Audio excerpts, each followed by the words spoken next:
हर बार गीता को दी गई किताबों से आने वाली मेहंदी की खुशबू से चिढ़ने वाली मैं आज उसकी मेहंदी की खुशबू को मानो महसूस करना चाहती थी। हर बार चिढ़कर कहती थी, गीता ने ना जाने कितनी मेहंदी का तेल किताबों को पिलाया है। खुशबू जाने का नाम ही नहीं लेती। सुगंध इतनी तेज कि कई बार मेरा सिरदर्द होने लगता। आने दो इस बार गीता को, जमकर खबर लूंगी। गीता क्या खुशबूदार तेल लगाया है, कहाँ से मंगाया था। किताबों को धूप भी दिखा दी, लेकिन फिर भी खुशबू जा ही नहीं रही। लेकिन आज मानो गीता के जाते ही गीता के हाथों की खुशबू मध्यम हो गई हो, वो कहीं गुम हो गई हो। गीता की तरह। गीता मेरे बचपन की दोस्त, सुंदर, नाजुक, शर्मीली सी लड़की थी, बहुत शांत स्वभाव वाली। इतना कम बोलती थी, मानो शब्द नहीं अनमोल मोती हों जो झड़ जाएंगे। उम्र और क्लास में 1 साल मुझसे बड़ी। हर बार उसकी किताबें और नोट्स मुझे बिन मांगे मिल जाते थे। पढ़ना चाहती थी वो, डॉक्टर बनना चाहती थी। अभी 18 की भी पूरी नहीं हुई थी, लेकिन गांव में 17-18 साल की बेटियों का विवाह आम बात होती है। 10वीं 12वीं पास हुई नहीं कि चढ़ा दो डोली में। उनके सपने, उनका भविष्य बिना पूछे दांव पर लगा दिया जाता था। गीता के साथ भी तो यही हुआ था। लेकिन सुबह सुबह आई एक अप्रत्याशी खबर से पूरे गांव में सन्नाटा फैल चुका था। गीता ने आत्महत्या कर ली। पूरा गांव सन्न था। अभी कुछ ही दिन हुए थे, नववधू के रूप में आई थी अपने पति के साथ 12वीं का रिजल्ट लेने। प्रथम श्रेणी में पास हुई थी। आखिरी 2 पेपर तो दुल्हन बनकर दिए थे उसने, फिर भी अच्छे नंबरों से पास हुई थी। पिछली बार जब आई थी तो मैंने उसकी आंखों में खुशी की चमक देखी थी। उसने मुझसे लिपट कर कहा था, हेमा, नीरज बहुत अच्छे हैं, मेरा बहुत ध्यान रखते हैं, मुझे आगे पढ़ाना चाहते हैं। गीता के मुंह से अपने पति के लिए ये बातें सुनकर मेरा दिल भर आया। तभी पापा ने आवाज लगाई, हेमा, अपनी मम्मी से कह दो मेरा बैग तैयार कर दे। मैं गीता के पापा के साथ इंदौर जा रहा हूँ। मन तो कर रहा था मैं भी आखिरी बार अपनी दोस्त से मिल आऊं, पूछ लूं आखिर क्या वजह थी, इतना बड़ा कदम क्यों उठाया। कहीं मोहन तो नहीं, पर ऐसा कैसे हो सकता है। उनके बीच तो सब कुछ खत्म हो चुका था। अगर ऐसा होता तो गीता मुझसे जरूर कहती। उसने तो शादी के बाद जुबान पर मोहन का नाम भी नहीं लिया था। फिर ऐसा क्या हुआ होगा जो गीता को दुनिया से जाने पर मजबूर कर गया। आज वो जहर का प्याला पीकर सच में गीता बन गई थी, अपने नाम के अनुरूप। 11वीं कक्षा में थी गीता जब मैंने उसे खत लिखते हुए रंगे हाथों पकड़ा था। अच्छा, तो प्रेम पत्र लिखा जा रहा है। ये कहते ही मैंने उसके हाथों से खत छीन लिया। वो प्लीज प्लीज कहकर खत के लिए गिड़गिड़ाने लगी। मैंने भी हंसते हुए कहा, जरा पढ़ तो लेने दो, फिर लौटा दूंगी। मोहन का नाम पढ़ते ही मेरी हंसी छूट गई। तुझे और कोई नहीं मिला? 1 नंबर का आवारा और निठल्ला है, हर आती जाती लड़की पर लाइन मारता है। गीता ने कहा, पागल हो गई हो हेमा, कुछ भी बोलती जा रही हो। अरे उन्होंने हमें प्रपोज किया है, बेहद प्यार करते हैं हमसे, हम शादी करना चाहते हैं। लो बात यहाँ तक पहुँच गई और खबर तक नहीं लगी। मैंने हंसकर कहा, फिर क्या था। उसकी हर बात पे मोहन था, उसके सपनों में मोहन था, उसके जज्बातों में मोहन था।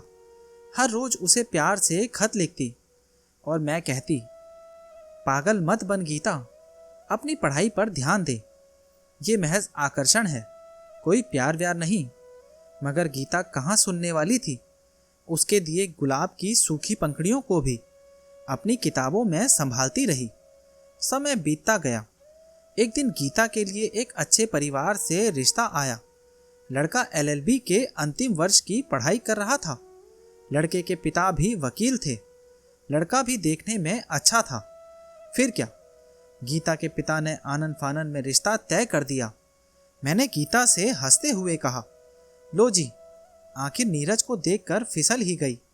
2 साल का प्यार 2 मिनट में फुर हो गया। हाँ भी कर दी। हेमा, मुझसे मेरी मर्जी कब पूछी गई? गीता ने कहा। उसके स्वरों में दर्द साफ झलक रहा था। फिर आगे क्या सोचा है गीता रानी? मैं मोहन के साथ भागकर शादी कर लूंगी, फिर सब ठीक हो जाएगा। यहाँ से कहीं दूर हम अपनी दुनिया बसाएंगे, दूर, बहुत दूर। ये कहते कहते उसकी आंखों में सपनों का इंद्रधनुष बनने लगा। उसकी आंखों के इंद्रधनुषी चमक अभी भी याद है मुझे। भाग जाएंगे, मैंने कड़क आवाज में कहा। अपने मम्मी पापा के बारे में भी सोचा है? उनका क्या होगा? गीता ने लंबी सांस लेते हुए कहा। हेमा, उन्होंने कभी मेरे बारे में सोचा है? आज उसकी से मिली घर से भागने के लिए, मगर मोहन का जवाब मेरी सोच के बराबर ही निकला। गीता, तुमने तो मेरी बात को सीरियसली ही ले लिया। मोहन ने कहा। हमारी उम्र ही ऐसी होती है, जो लड़की मिली उससे प्यार हो जाता है। वैसे भी तुम्हारा और मेरा क्या मेल? मैं ठहरा ब्राह्मण लड़का और तुम। ये कहकर मोहन चलता बना। गीता ने मेरा हाथ पकड़कर कहा, हेमा तुम सही थी और मैं गलत। पूरी रात अपनी गलती पर पछताती गीता रोती रही, लेकिन फिर कभी उसके मन में मोहन के बारे में कोई ख्याल नहीं आया। वो हर दम किताबों में खोई रहती। किताबों से ध्यान आया, कहीं मेरे मन में उठे सवालों का उत्तर उसकी किताबों में तो नहीं। बाहर देखा तो शाम हो चुकी थी। दिन कैसे गुजर गया पता ही नहीं चला। तभी पापा की आवाज सुनाई दी। दौड़कर गई तो देखा पापा भी काफी उदास दिख रहे थे। उनकी हालत देखकर कुछ ना पूछना ही मुनासिब समझा। तभी दादाजी ने पूछ लिया, क्या हुआ था? कुछ पता चला? पापा ने कहा, गीता का सुसाइड नोट मिल गया था। उसने लिखा था, पापा ये सब मेरी गलती है, मुझे माफ करना। गीता को किसी लड़के ने प्रेम पत्र भेजा था। गीता और नीरज का रात को इस बात पर झगड़ा हुआ था। रात को वो छत पर चली गई। सुबह देखा तो गीता छत पर मृत पड़ी थी। ये कहते कहते पापा भी रो पड़े। मैं भी मुंह छिपाकर कमरे में आ गई। रोते रोते किताबों को समेटने लगी। तभी एक किताब से एक कागज का टुकड़ा गिरा। उसमें लिखा था, गीता मैं जानता हूं तुम मुझसे अभी भी प्यार करती हो। यदि हां तो जवाब मत देना, यदि ना हो तो इसके पीछे ना लिखकर भेज देना। तुम्हारा मोहन। जैसे ही मैंने उसके पीछे देखा, गीता ने बड़े बड़े अक्षरों में ना लिखा था, तुम आगे से मेरे जीवन में कोई हस्तक्षेप मत करना। सच्चा प्यार क्या है अब मैंने जाना है। जैसे तुम्हारा। ऐसा लग रहा था मानो उसका खत अधूरा रह गया।